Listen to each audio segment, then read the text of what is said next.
Studio Talk Show.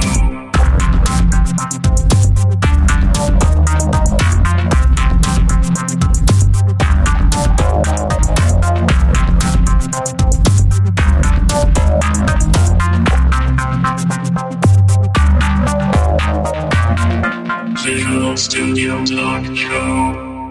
Bienvenue à une nouvelle émission du Visual Studio Talk Show. Le podcast, on discute d'architecture logicielle avec la plateforme Microsoft. Je m'appelle Mario Cardinal et je suis accompagné de Guy Barrette. Salut Mario, comment vas-tu? Je vais bien.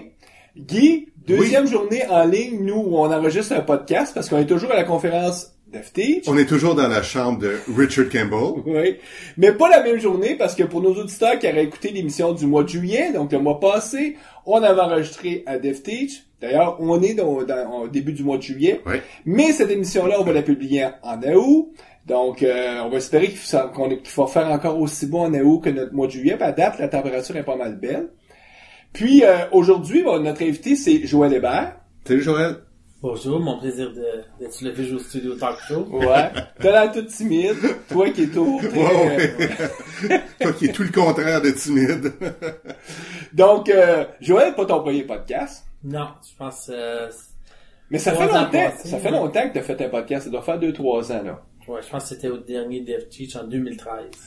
Puis là, on profite du fait que t'es à Montréal, parce que t'es un des conférenciers. On s'est dit, hey, Joël, on a sûrement quelque chose à apprendre sur la sécurité. D'ailleurs, tu nous as suggéré un sujet intéressant. On va parler de Mod Security, donc un module pour implanter la sécurité dans AIS. C'est ça. So, Mod Security, c'est un WAF, Web Application Firewall. On peut installer ça par-dessus AIS. De fait, quand on fait l'installation, essentiellement, c'est un HTTP handler. So, ça peut, dans la pipeline d'ASP.NET, tu peux regarder qu'est-ce qui rentre et qu'est-ce qui ressort d'ASP.NET, faire l'analyse, et puis faire des mitigations contre les grandes lignes en sécurité, sur les denial of service, les attaques XSS, les injections SQL, il y a plusieurs autres choses. Il y a un très bon livre qui m'avait piqué l'intérêt. So, j'avais acheté ce livre-là il y a longtemps. Ça s'appelait The Web Defender's Cookbook. OK. Et ben ça, on va mettre le lien du livre, le Web Defender Cookbook. ouais, c'est ça. Mais là, toi, tu rentres vif dans le sujet, puis nous autres, la formule, on aime prendre notre temps, le plaisir croît avec l'usage.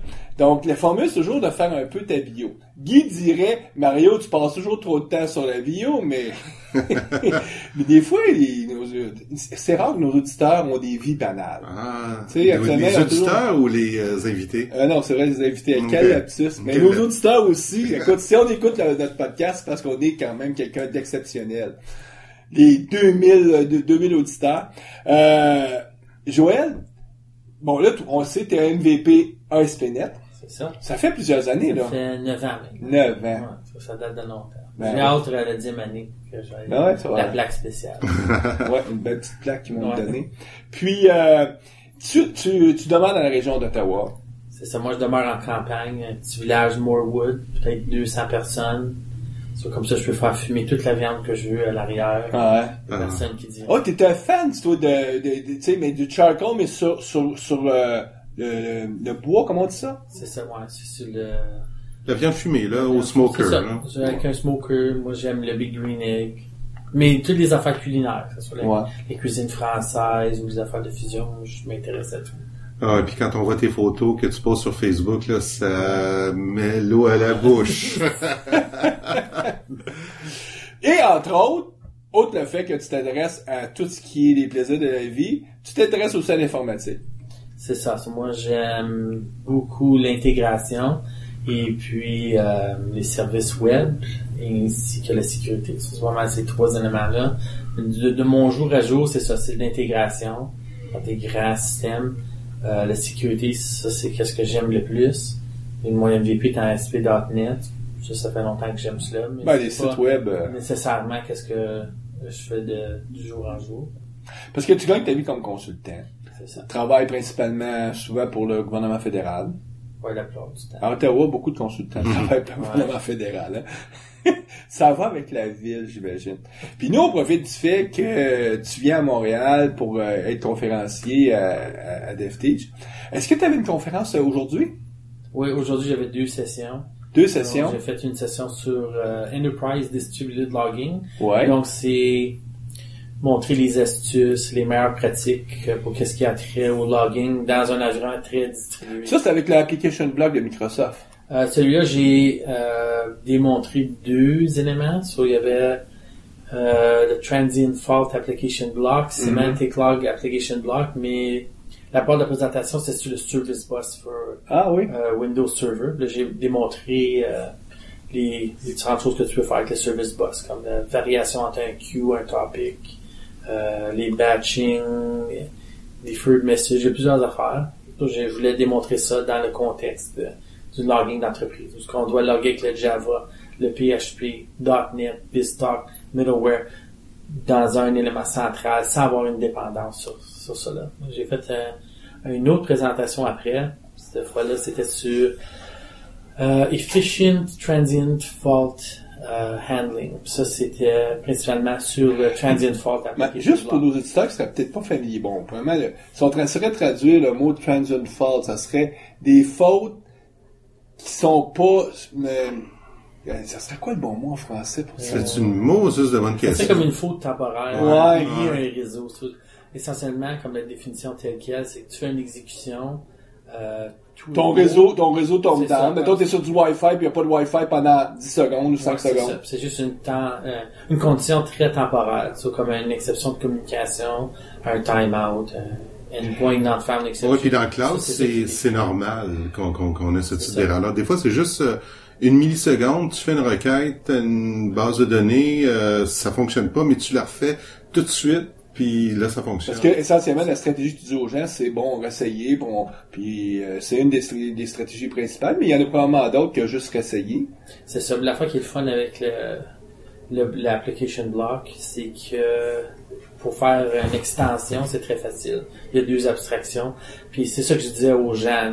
Utilisez pas qu'est-ce que Microsoft a donné, créez les vôtres par rapport à qu'est-ce qu'il y a dans les logs. Si tu regardes dans tes logs, puis ça te dit, après 5 secondes, j'ai pu rétablir la connexion avec ce vendeur de base de données, que ce soit NoSQL, Cassandra, quoi que ce soit.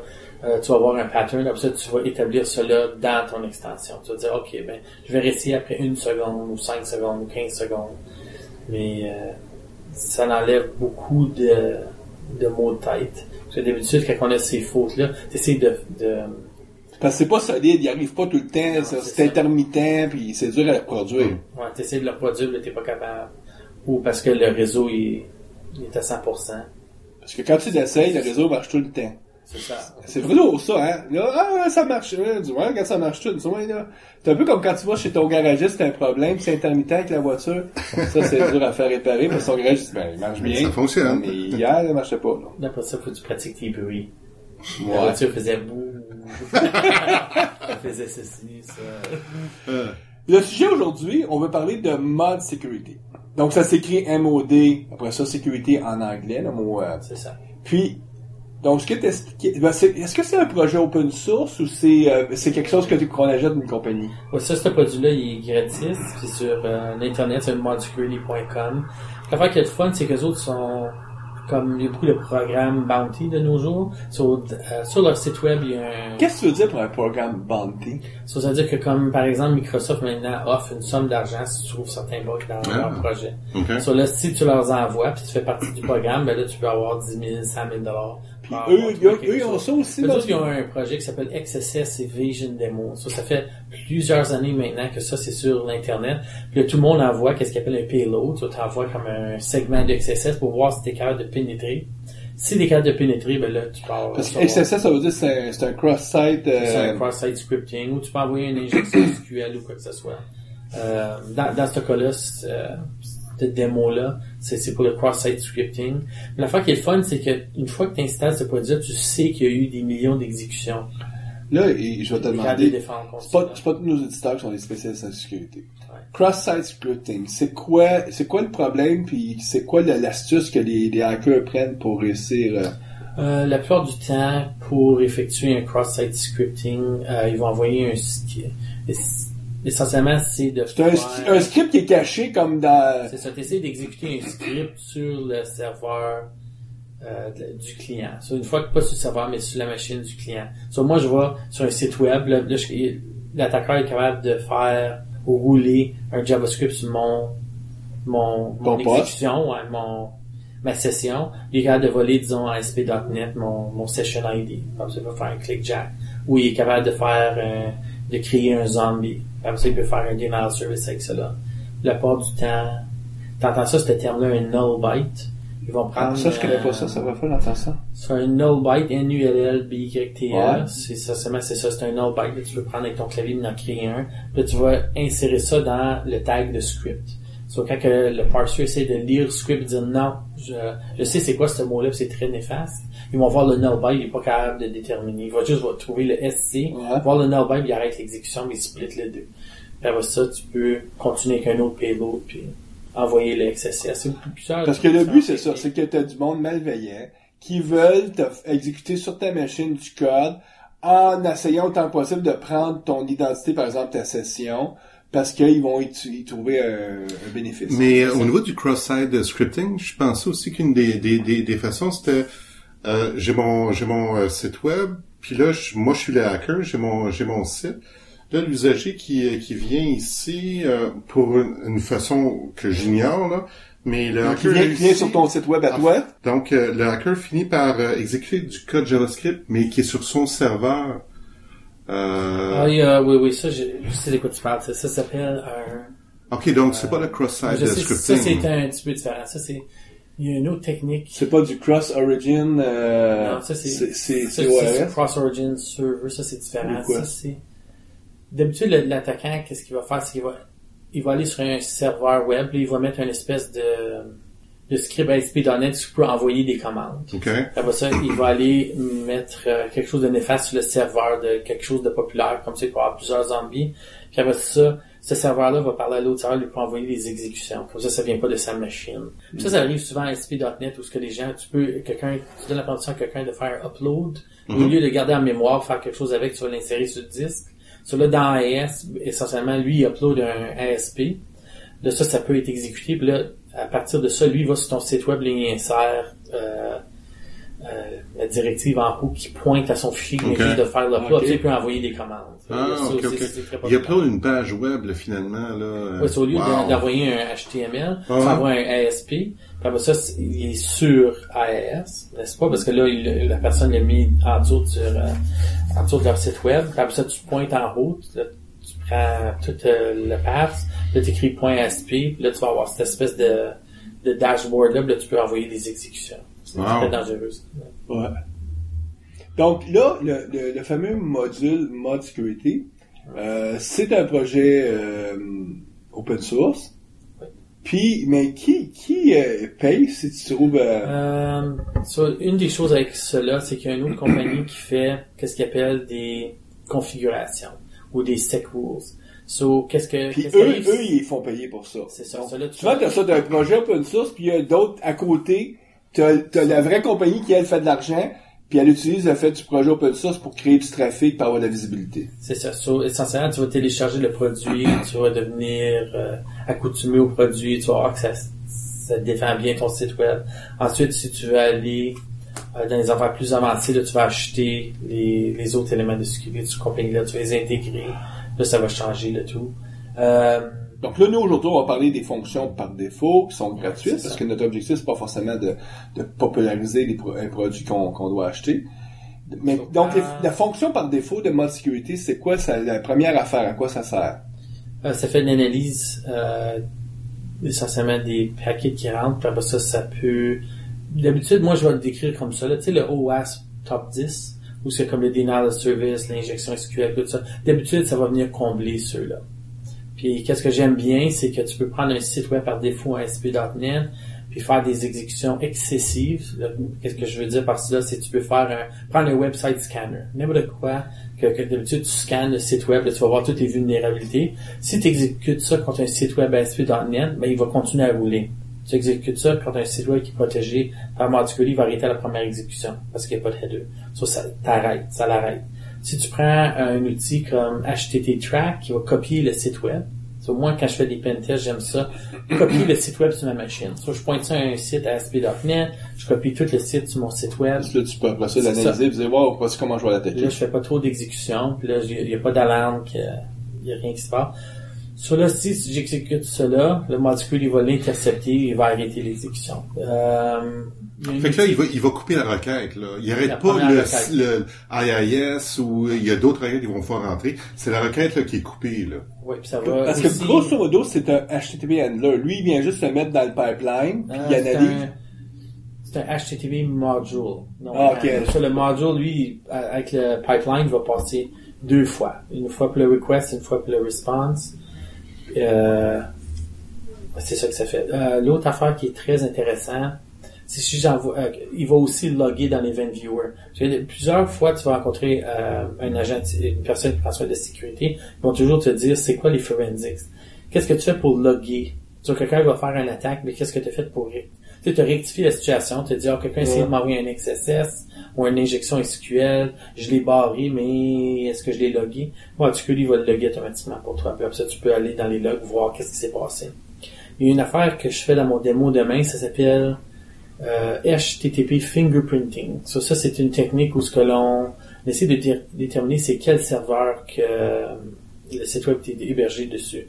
Ça, qu'est-ce qu'il y a, c'est que tu pointes ça au serveur, puis là, tu envoies quelques exécutions, puis là, ça va te dire, c'est IIS 8.5 sur Windows Server. Après ça, tu peux aller voir s'il y a des 0D ou quoi que ce soit. Quand le MultiQuery est là, on peut aller voir s'il y a des 0D. 0D, ça veut dire c'est des brèches de sécurité. C'est ça. Disons que il y a un 0D, ça veut dire que juste un exemple d'une des choses que ça pourrait être, c'est qu'il y a un buffer overflow en quelque part avec Windows Server 2012. C'est nouveau. Donc il n'y a pas de patch. C'est ça, ça veut dire que c'est un brèche de sécurité. On vient de trouver un problème, mais Microsoft n'a pas encore eu le temps de pousser une patch, parce que ça va peut-être prendre 14 jours pour la pitcher. Puis là, eux autres, pendant ces 14 jours-là, ils vont utiliser leur fenêtre d'opportunité pour attaquer. Pour attaquer, c'est ça. Puis une affaire qui est très intéressante avec MultiQuery, c'est qu'il y a une espèce de terme qui est ressorti, ça s'appelle le patching virtuel. Disons que tu as un site web, le site web, c'est un SharePoint. Quelques années passées, il y a eu une vulnérabilité XSS. Puis ça affectait tous les serveurs SharePoint. Puis là, le patch était pour sortir seulement dans 3 semaines. Les gens qui étaient MultiQuery, par-dessus IIS, ou ce qui était hébergé, le site de SharePoint, les autres, ce qu'ils ont fait, c'est qu'ils ont ajouté une règle disant que quand ce paramètre-là est envoyé, s'il y a n'importe quoi avec cette signature, on l'arrête. Là, essentiellement, tu as patché ton propre système et toutes les exécutions, pas juste une page SPX, c'est tout fait, toute l'affaire. C'est très intéressant. Mais là, il semble y avoir beaucoup de bénéfices. C'est difficile à installer, ou en tout cas, quelles sont les raisons pour lesquelles je pourrais peut-être dire, moi, attends, là, c'est pas si simple que ça. La première fois que je l'ai installé, j'ai eu beaucoup de misère. J'ai dû reporter ma présentation à 2 semaines plus tard. Donc, je suis un gars que ça fait comme 15 ans que je joue dans ASP. Je connais bien. Tu as eu de la misère, ça veut dire que c'est compliqué. La deuxième fois, j'ai réalisé que j'avais fait, et maintenant c'est assez facile. Je pense que j'aimerais ça faire Mais donc, c'est quoi qu'on fait là quand on veut l'installer? Sincèrement, tu vas installer un MSI, et après ça, faut que tu installes le module. Faut que tu roules le app4 command. Puis après ça va installer le module dans l'application config de ASP.NET. Comme ça va venir protéger tous les sites. Ensuite, on va dans chaque application qu'on va installer, on va dans le web config dire si oui ou non on veut que ça protège. Parce que là, moi, je t'entends, là, ça me donne pas même le goût de le faire. Je vais tout déstabiliser mon serveur et tout. La recette, est-ce qu'elle est bien documentée sur le site de... C'est assez bien documenté, mais c'est très, très vert comme produit. Je dirais que sur Azure, maintenant, c'est disponible. On fait juste ajouter une entrée dans le web config, ça va venir protéger. Donc, c'est l'installation. Donc, si on utilise Azure, c'est juste... Il n'y a pas d'installation, c'est déjà là. Un petit peu, là. Azure, c'est large, là. Ouais. Est-ce qu'on utilise une machine virtuelle d'Azure sur laquelle on installe AES ou les services comme le App Service avec les web apps? Ouais, je pense que c'est plus avec les web apps. Avec les web apps. Qu'est-ce que j'ai lu, ouais. Si tu vas préparer ton propre serveur, je pense pas qu'il va être là par défaut. Mais si tu utilises si tu veux créer comme un nouveau website, ça va être là par défaut. Wow! Donc c'est déjà sur la plateforme Azure. C'est ça, après ça, tu fais juste mettre ta configuration dans le web config et le tout est joué. Mais quand tu le fais sur ta machine, moi j'ai eu quelques petits problèmes, puis il y a pas grand chose online sur la plateforme Microsoft. C'est quand c'est sur Apache, il y a plusieurs affaires. Mais quand c'était sur .NET, il y en avait moins. Ça, c'est intéressant parce que, vu que c'est du platform as a service, j'imagine que Microsoft va l'updater avec les nouvelles versions, le mettre à jour. Toi, là, t'as plus rien à faire, t'as juste à, finalement, faire une configuration de base. C'est ça, puis là, ça va le protéger avec, disons, le OAS Top 10. Puis là, tu vas protéger ton site avec cela. Mais, il faut aussi faire attention. Des fois, il y a des le OAP, c'est une organisation qui identifie des problèmes de sécurité. Ils font les 10 problèmes les plus standards. Puis ces 10 problèmes-là, ils sont largement, tu sais, même si on beau le documenter, ils sont largement présents, là. Donc, juste d'enlever ça dans une entreprise, là, l'augmentation de ton niveau de sécurité devient très bien quantifiée. Donc, ce que tu devrais me dire, c'est si vous hébergez aujourd'hui des websites sur Azure, mettez la petite ligne de configuration, puis bang, vous venez de sécuriser beaucoup vos sites web, ça va pas coûter cher, là. Ça coûte pas plus de temps vraiment de CPU, ou en tout cas, le coût de CPU est pas très grand. Ouais. C'est sûr que si tu héberges en entreprise, chez toi, là, t'as une règle à suivre, faut que tu sois un MSI, comme tu as dit, à rouler, il va falloir que tu roules app count. Ouais, j'avais roulé quelque chose pour installer le module. Après ça, il y a eu quelques problèmes quand j'ai essayé de savoir c'était quoi le nom du module intégré dans le web config. En tout cas, j'étais supposé présenter une espèce de journée, il fallait que je reporte la semaine après, faire un peu plus de recherche. Ça, c'est à peu près la seule chose. Mais une fois que ça fonctionne... Mais c'est-tu parce que t'es pas allé lire comme faut leur site web, ou c'est vraiment parce que... Ça, je pense que c'était moi. C'était vraiment moi. Mais quand même... Le problème était vraiment 18 pouces derrière l'écran, là. C'est ça. Mais je voulais dire la vérité. Non, mais... C'était la première fois dans ma carrière. Mais tu sais, si Joël Hébert a eu quand même une certaine difficulté, c'est parce qu'on peut pas dire que c'est comme, c'est super niaiseux, là, bing, bing, c'est fait, là. C'est pas comme juste on roule un programme avec ça, on l'installe, c'est fini. Ouais, il y a eu quelques-uns, c'est tout. Mais c'est un très bon produit, je le recommande. Et dans les démos que j'aime faire, c'est le fun de voir la réaction des gens quand tu fais comme une attaque de Brutus avec les mots de passe. Ça va bloquer le tout. Comment on décrirait ce que c'est une attaque Brutus, là? Ça, si tu prends l'outil qui s'appelle Brutus, lui, il va prendre une liste de mots de passe. Il est plus standard, là. Brute force attack. C'est ça, juste un brute force. Mais l'affaire, c'est de nos jours, si tu vas sur le site Pastebin, puis tu fais une recherche pour password 1, 2, 3, tu vas trouver des listes de passwords. Je pense pas que c'est légal que tu prennes ces listes-là et tu attaques. Ça fait pas de sens. Même à l'interne, juste aller chercher cette liste-là, c'est pas très légal, mais il y a un blogueur sur il y a que ils s'en foutent, le tout de la légalité. Ils vont utiliser cela, puis là, ils vont t'attaquer. C'est une des affaires que j'aime faire avec mes sites web, c'est que je me crée un service REST, puis là, je le connecte. Il y a un blogueur, son nom, c'est Troy Hunt. Il y a un site web qui s'appelle I Have Been Cloned. Il y a un service API que tu peux te connecter. Puis là, tu vas, disons que quelqu'un veut s'enregistrer sur son site web avec, exemple, mariocardinal@podcast.com. Là, tu vas faire une exécution contre cette API-là. Ça veut dire sur lesquels sites cette adresse-là a été compromis. So là, si tu fais une vérification, tu dis, t'as été compromis, j'ai besoin que tu changes ton mot de passe. Moi, je vais te donner un mot de passe. Je te laisse pas utiliser ton mot de passe par défaut, parce que les mots de passe seraient utilisés à 70% à travers des différents sites. Donc, moi, je vais t'octroyer un mot de passe très sécure, puis je te donne pas la possibilité de le changer. Ça, je vais t'en envoyer un nouveau, mais c'est moi qui va t'en envoyer. Ça, c'est quelque chose d'assez intéressant. Mais qu'est-ce que les gens ils font? Ils vont dans Pastebin chercher ces listes-là, les mettre dans un outil comme Brutus, font des exécutions. Les sites web ASP.NET, il n'y a pas de mitigation qui viennent comme qu'est-ce qu'on appelle out of the box en ASP.NET. So, tu peux envoyer 10 000, 15 000, 20 000 requêtes en longtemps que tu mets pas AS à terre. Mais quand tu mets Mod Security, ça va déterminer, c'est Brutus qui fait l'attaque. Je connais la signature, l'arrêté et le loguer. Après ça, tu peux voir d'où que ça vient puis commencer à faire ton rapport. C'est ça qui est très intéressant avec le produit. Tu peux voir que ça vient à l'interne. De À l'employé. l'interne, à l'externe, tu peux voir ça va être dans l'event viewer, il y a différents. Pourquoi je dis ça, c'est que souvent les gens pensent, je vais sûrement être attaqué de l'externe. Mais souvent, les attaques viennent de l'interne, Les brèches de sécurité sont faites par des employés. En tout cas, c'est du monde souvent, tu sais. C'est un peu comme, tu sais, bon, je sors un peu du sujet, mais tu sais, les fameux homicides, là. Les gens se font tuer. On pense, on était toujours par un étranger. Mais 9 fois sur 10, c'est par un proche que tu te fais tuer. Parce que, malheureusement, c'est un peu ça, là. C'est des gens proches de toi qui vont arriver, puis ça peut être totalement un accident, mais des fois, c'est pas un accident. Mais les attaques de sécurité, 9 fois sur 10, sont par des gens qui sont proches, souvent même à l'interne de la compagnie. Ça peut être des fois pour très anodin, là, puis d'autres fois, ça peut être pas anodin, là. Ça fait partie d'un terme dans l'industrie qui s'appelle Command and Conquer. Ça, c'est une technique dans le hacking où ce que l'attaquant, qu'est-ce qu'il va faire, c'est qu'il va utiliser Dropbox ou Drop ou quelque chose dans le genre. Puis là, ça, si les gens dans l'entreprise ont le droit d'utiliser cela, qu'est-ce qu'il va faire, c'est qu'il va implanter quelque chose dans l'entreprise, où ce que ça va aller dans Dropbox, aller chercher les commandes.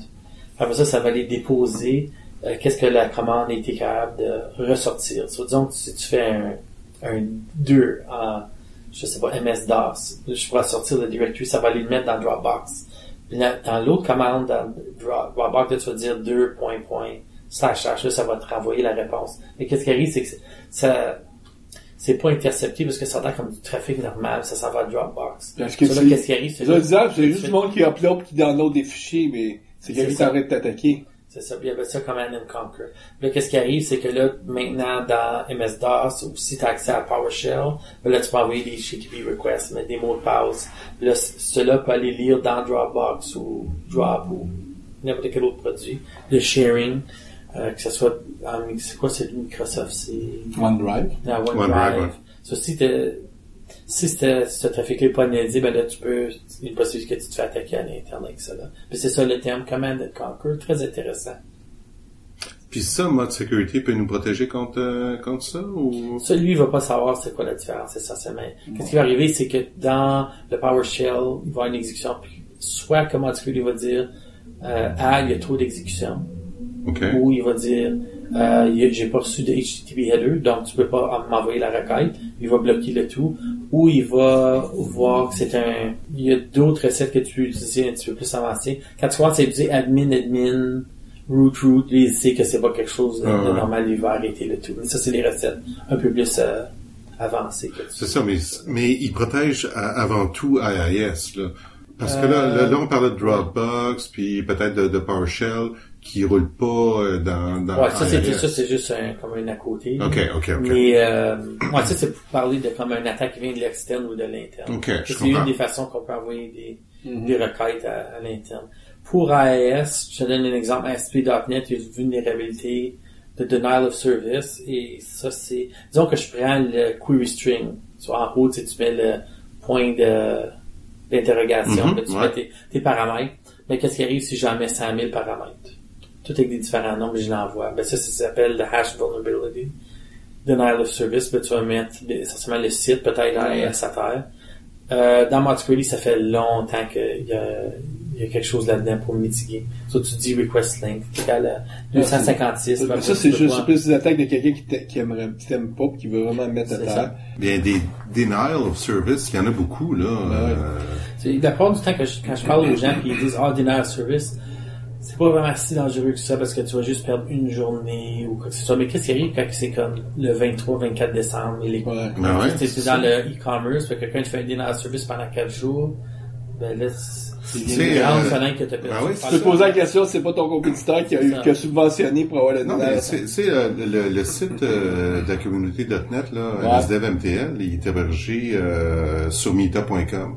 Ouais. Ben, c'est arrivé à 2 occasions qu'ils ont été attaqués, là, justement, par des denials of service.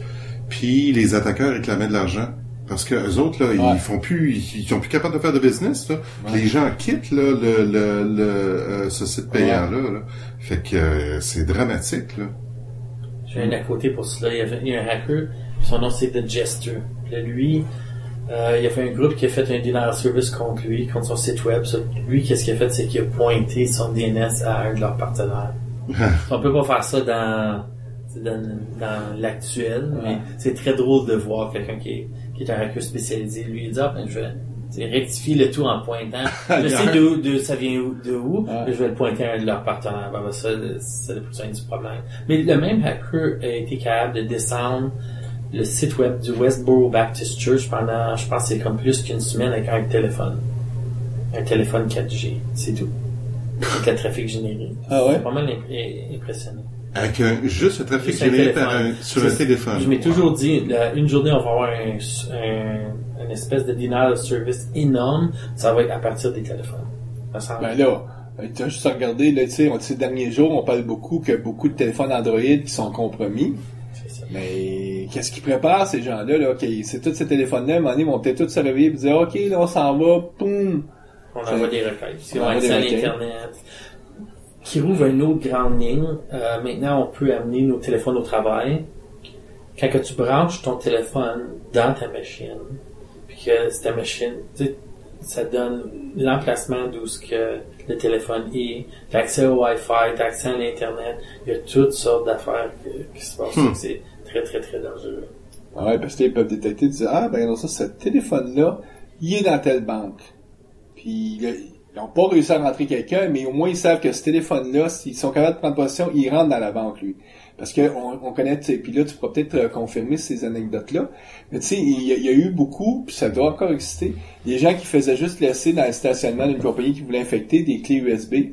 En se disant, ben, la personne, elle disait, une clé USB, mais dès que tu branchais la clé USB, elle, là, elle infectait le PC, puis là, puis ça, c'est une technique... Le cheval de Troie. Ouais. C'est ça, ouais. Je sais pas si...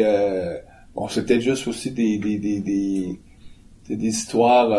moi, je n'ai jamais vécu, puis je peux pas dire que... C'est arrivé quand on était à Toronto une fois pour un événement Microsoft Open Day. C'était un des gars de sécurité, je vais pas dire son nom, mais on avait sorti prendre une photo. Puis il avait sélectionné comme 6-7 personnes, puis il avait juste mis les clés USB, puis il était capable de installer, je pense que c'était OpenWRT, puis toutes sortes d'affaires. Puis après ça sur les PC de ces gens-là? Sur les PC, parce qu'ils n'ont pas barré l'ordinateur, ça a commencé à envoyer de l'information. Puis après ça, sa présentation, on a fait comme des espèces de TED Talk, c'était sur cela. Puis après ça, j'ai eu une bonne conversation avec lui, parce qu'on peut acheter sur l'Internet une affaire qui s'appelle le USB Rubber Ducky. Ça, c'est une clé USB avec un chip RISC dessus. Ça, c'est pas seulement un USB, là. C'est un ordinateur. C'est essentiellement un petit ordinateur, là. Toi, t'arrives, puis là, tu plantes ça dans ta machine. Puis les gens sont très curieux, tu sais. Trouver une clé, tu vas essayer de leur donner à la personne. Puis... Mais il y a d'autres affaires aussi. De nos jours, il y a une espèce de sambon. Quand je dis ça, un sambon, c'est comme une petite affaire que tu sais, c'est un terme très canadien-français, là. Ouais. Dans ta voiture, quand tu mets ton le fameux petite épinette, là, qu'on a. C'est un sambon. Mais ça, c'est un sambon que tu vas dans une entreprise, tu mets ça dans le mur, puis là, il va y mettre une centaine, mais à l'interne, c'est ça, il y a une affaire qui va commencer à essayer de faire le crack de tous les Wi-Fi, puis ça va commencer à infiltrer le network. Mais l'affaire, c'est une espèce de sambon. C'est très difficile. Mais le but, c'est qu'ils veulent juste que tu le branches dans la chose, parce que là, ils veulent juste être proches des... Il y en a un qui ressemble à, les espèces de... Incroyable. Power bar. Ouais. C'est ça, c'est un power bar. C'est comme ça que tu peux l'installer, là. C'est très difficile d'identifier où est le problème. C'est une espèce de power bar. Mais tu me fais penser, moi j'avais reçu en cadeau de Microsoft une petite power bar avec un petit fil juste de même pas un mètre, puis 3-4 prises. Puis sur mon poste de mon où est-ce que je fais mon contrat actuellement, je l'ai branché parce que quand j'amène mes autres choses, j'ai trouvé des prises facilement accessibles parce que aller jusqu'à ouvrir le mur. Puis il y a un des employés qui me disait « j'en voudrais un, ça, c'est super cool. » Mais tu laisses traîner ça, c'est sûr que le monde va les prendre en disant « Wow! » Puis en quelque part, c'est pas juste un power bar, c'est aussi un senseur de Wi-Fi. Puis... Incroyable. On vit dans un monde insécure. Sur cette belle prise de conscience, je pense qu'on a fait un peu le tour du sujet. Joël, qu'est-ce que, en terminant, tu recommanderais aux auditeurs? À présent, je recommanderais de télécharger les MSI de Mod-Security sur le site web. Toi, tu recommanderais de l'installer, même si c'est pas si simple que ça de l'installer en entreprise, installez-le, vous allez avoir des bénéfices. Ouais, je pense que c'est pas si difficile, mais il y a certains petits enjeux, mais c'est pas rien de trop sérieux. Après ça, de de s'attaquer soi-même. C'est ça. Qu'est-ce que ça veut dire s'attaquer soi-même? C'est ça. De télécharger des outils pour le hacking, après ça de s'attaquer dans un autre environnement. Et là, faut que tu communiques cette information-là à l'équipe des TI de ton entreprise. Tu pars pas comme ça. Bon, je vais m'attaquer là parce que les autres ils vont réagir vite là. Oui, c'est ça. Comme moi, avec mes clients, disons que une fois j'ai trouvé à plusieurs reprises des vulnérabilités d'injection SQL. Je demande toujours, OK, je vais faire un essai, mais j'ai besoin d'avoir une espèce de contrat avec toi qui dit que là, je fais essentiellement un pen test pendant les prochaines 15 minutes, puis après ça, j'arrête. So, ça, c'est juste un petit essai. Mais sans cela, ça devient un élément très légal. So, tu peux pas juste intégrer cela dans ton entreprise ou faire des essais ou quoi que ce soit. Ouais, puis surtout toi, t'es consultant, là. Donc là, ça peut être perçu comme une vraie attaque de quelqu'un de l'externe. Même quand c'est en dev, je demande toujours. Quand je vais faire un essai de sécurité, je dis, OK, je pense qu'on a un problème ici, mais là, je vais t'envoyer un document, tu vas le signer, puis l'attaque va commencer à ce point-ci, va arrêter à ce point-ci en dev. Ouais. Même pas en QA ou en test. Les gens pensent, tu sais, dans les grosses organisations, il y a toujours des gens qui sont là à monitorer presque 24 heures sur 24 qu'est-ce qui se passe avec le trafic. Moi, bon, je fais un contrat chez un gros client et l'anecdote est assez simple. Pour différentes raisons, en tout cas, essentiellement, c'est une solution qui fait du public-postage. Donc, ils vont envoyer à 200, 300, 400 000 personnes un email de publicité. Pour différentes raisons, un des URL dans le email a été mal fait. Et puis la solution, ce qu'elle a fait, c'est que elle a tronqué, puis elle a fait en sorte que le URL pointait sur un répertoire. Le répertoire, il était bloqué avec la sécurité, donc il retournait à 403 pour autoriser. Mais là, les gens de sécurité, eux autres, là, t'envoies ça à 300 000 personnes, toi, les personnes qui ouvrent le email, ils te font un 403 sur un. Les autres, ils capotaient, ils disaient, on a une attaque de DNS service, là, t'as un paquet, puis ça venait de partout, toutes des adresses IP différentes. Puis t'as jusqu'à là, à un moment donné, il dit, peut-être, on retrouve un pattern, ça vient toujours de ça, puis là, nous autres, on a fait le faire un fixe dans l'applicatif, là, parce que l'applicatif, répondait mal quand, en tout cas, grosso modo, c'était... C'est une nouvelle sorte d'attaque, on va appeler ça. L'attaque cardinale. L'attaque cardinale. Parce que c'est même pas mon code, je me suis retrouvé là ça. À peu près comme ça t'expliquais, Joël, chez un de mes clients, il y a une histoire, où un consultant, voulait prouver que une partie du système était pas sécure, mais il a pris de lui-même de faire l'attaque. De faire l'attaque. OK, mais ça a pas été long là que 2 agents de sécurité sont venus puis l'ont accompagné à la sortie là, c'était comme non, on fait pas ça là, il faut avoir un contrat clair avec quand je parle de contrat, c'est que ça soit clair avec le client ou même si on est employé à temps plein, que ça soit clair qu'est-ce qu'on est en train de faire là, qu'est-ce qu'on veut faire. Pour qu'on soit backé là, par l'entreprise. Là.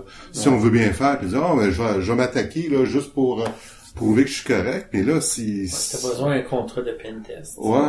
Puis faut que le temps soit très bien délimité, qui dit ça commence aujourd'hui, ça finit demain. Ou ça commence à 1h aujourd'hui, ça finit à 2h, puis c'est pour quelle raison. Ça c'est bien défini, mais il y a pas de quoi. Mais pour te protéger toi-même, même si t'es un développeur, un architecte, ça veut pas dire que ton rôle, c'est de faire la vérification de sécurité. Puis il y a beaucoup d'enjeux, parce que là, il faut que tu télécharges des outils sur le réseau du client. Il y a des outils. Ces outils-là, il va y avoir des red flags tout partout. Tu vas télécharger, comme, j'ai fait une présentation une fois, je vais pas dire où ou quoi, mais j'ai dit dans la présentation, ne téléchargez pas Low Orbit Ion Cannon avec HiveMind. Ça, c'est l'outil, un des outils de facto d'Anonymous. Cette personne est allée à son bureau, il a téléchargé Low Orbit Ion Cannon tout de suite. Toutes les alarmes ont parti. Puis là, la personne m'a conté cela l'année après. Elle avait dit, tu sais, j'étais en trouble. Puis je dis, c'était spécifié dans la présentation. On n'a pas téléchargé les affaires. Une raison, moi, j'ai 2 laptops en tout temps. J'ai mon laptop de sécurité. Je fais mes démos et tout ça. L'autre, c'est mon laptop normal. Premièrement, aux clients que je suis en ce moment, là, je t'amène pas de laptop, c'est leurs outils. Mais des fois, le client veut que tu amènes ta propre machine. Mais là, vraiment, tu peux pas avoir d'outils de hacking. C'est pour te protéger toi-même, et 2, si quelqu'un s'en vient et infile ta machine, tous les outils sont là. C'est donc, vraiment ce que tu t'as dire, c'est même juste aller sur des sites web, parce que c'est sûr, sur Google, on va trouver, ils sont où ces outils de hacking-là. Mais juste aller les chercher tu vas tomber sur des listes de gens qui monitorent aussi c'est qui va chercher ça, parce que tu peux être identifié comme... Ben, à l'interne, ces sites-là sont connus, là, sont protégés. En réalité, quand tu fais des pen tests ou ces affaires-là, on va pas sur, comme disons, un site web aller chercher Burp Suite, un autre site web aller chez Lore, Bidon Cannon. Il y a un programme que tu peux télécharger, puis tous les outils sont inclus. C'est faire des pen tests.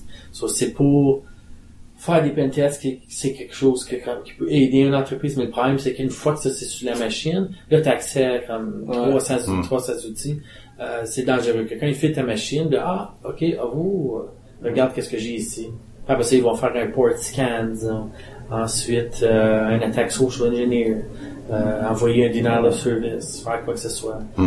Utiliser la carte network sur la machine pour commencer à écouter pour des Wi-Fi, commencer à faire le crack. Utiliser la carte qui est directement sur la machine ou créer des QR falsifiés. Donc, à quelque part, t'as intérêt à pas laisser ça sur ta machine, parce que ta machine, si jamais il y a quelqu'un qui réussit à prendre une certaine possession, il a accès à tous ces outils-là aussi. Ouais. C'est ça. Fait que, chers auditeurs, vous avez bien entendu. Faites attention. Écoute, Joël, on te remercie beaucoup. C'est mon plaisir. Puis, nous, on va souhaiter une bonne fin d'été. On est dans le mois d'août, mais c'est pas... On a encore que le mois de septembre. Oui, mais Mario, si un auditeur écoute ça là, en plein mois de décembre, là, ou en février, où il fait moins 25, là... Ça dépend s'il écoute ça en plein mois de février, mais par exemple, qui est en Afrique, ou il est, je sais pas moi, à Cuba, il fait chaud quand même. Ah, ok. Bon, en tout cas, bonne programmation. Ça reste vrai quand même. Ouais. Au revoir. Bye.